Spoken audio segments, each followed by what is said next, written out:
পিতামাতা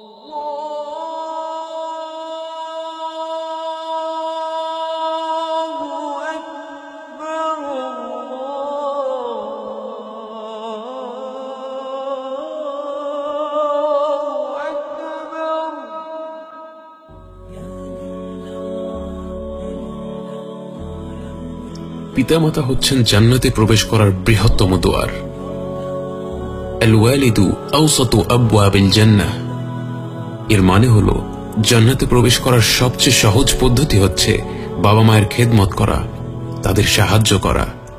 নবীজি সাল্লাল্লাহু আলাইহি ওয়াসাল্লাম বলেন, রিদার রব্বি ফি রিদাল ওয়ালিদ ওয়া সাখাতুর রব্বি ফি সাখাতিল ওয়ালিদ। আল্লাহ তাআলার আনন্দ পিতামাতার আনন্দে, আর আল্লাহ তাআলার রাগ পিতামাতার রাগে।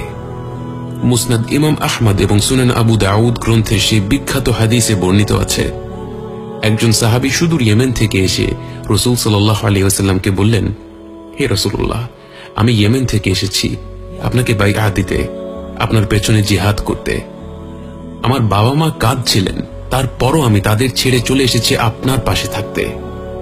তখন নবীজি সাল্লাল্লাহু আলাইহি ওয়াসাল্লাম বললেন, তুমি যদি সত্যি আল্লাহর সন্তুষ্টি চাও তাহলে শীঘ্রই তাদের কাছে ফিরে যাও এবং যেমন করে তুমি তাদের কাঁদিয়েছিলে তেমনি করে তাদেরকে হাসাও, তাদের আনন্দ দাও। এটাই ছিল আমাদের নবীজি সাল্লাল্লাহু আলাইহি ওয়াসাল্লামের বক্তব্য। তুমি বাবা মাকে দুঃখী করে জান্নাত লাভ করতে চাও? তিনি এসেছিলেন সাহাবী হতে, এসেছিলেন রাসূল সাল্লাল্লাহু আলাইহি ওয়াসাল্লামের পাশে জিহাদ করতে, কিন্তু তিনি তার বাবা মাকে কষ্ট দিয়ে এসেছিলেন, তাদের অনিচ্ছায় তাদের একা ফেলে চলে এসেছিলেন। এবং রাসূল সাল্লাল্লাহু আলাইহি ওয়াসাল্লাম বললেন, তুমি এভাবে জান্নাত লাভ করতে চাও, তাদের কাছে ফিরে যাও। আমরা জানি না আমরা আমাদের বাবা মাকে আর কতদিন পাবো। যাদের বাবা মা এখনো বেঁচে আছেন তাদের খুশির জন্য যা কিছু সম্ভব তাই করুন, এবং যাদের বাবা মা ইন্তেকাল করেছেন তাদের জন্য অনেক কিছু করার আছে। একবার এক সাহাবী রাসূল সাল্লাল্লাহু আলাইহি ওয়াসাল্লামকে এসে বললেন, হে রাসূলুল্লাহ, আমার মা ইন্তেকাল করেছেন, আমি কি তার জন্য কিছু করতে পারি? রাসূল সাল্লাল্লাহু আলাইহি ওয়াসাল্লাম বললেন, অবশ্যই, তার জন্য তুমি অনেক কিছুই করতে পারো। তার জন্য দোয়া করো, তার গুনাহ মাফের জন্য দোয়া করো, তার হয়ে দান সাদকা করো, কোরবানি দাও, তার হয়ে হজ করো, উমরা করো, তার আত্মীয় স্বজনদের সাথে দেখা করো, ভালো সম্পর্ক বজায় রাখো। এই সকল কাজই আপনি আপনার মৃত বাবা মায়ের জন্য করতে পারবেন। অনেক আত্মীয় স্বজনদের কথা আমাদের মনে থাকে না, কিন্তু আপনার বাবা মা বেঁচে থাকলে তারা হয়তো তাদের সাথে সম্পর্ক বজায় রাখতেন।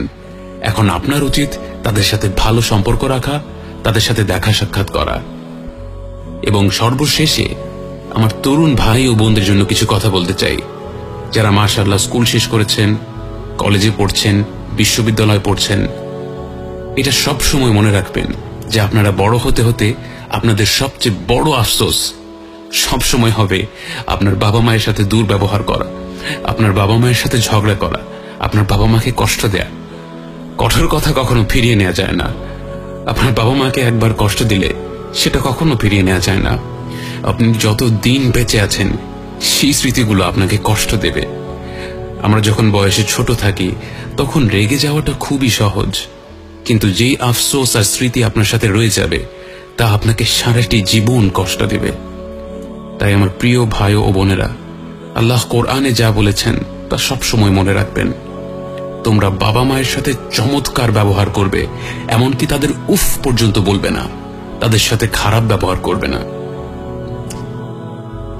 আপনারা আল্লাহর সন্তুষ্টি চাইলে আপনাদের সামনে দুটো দরজা আছে, আপনার মা এবং আপনার বাবা।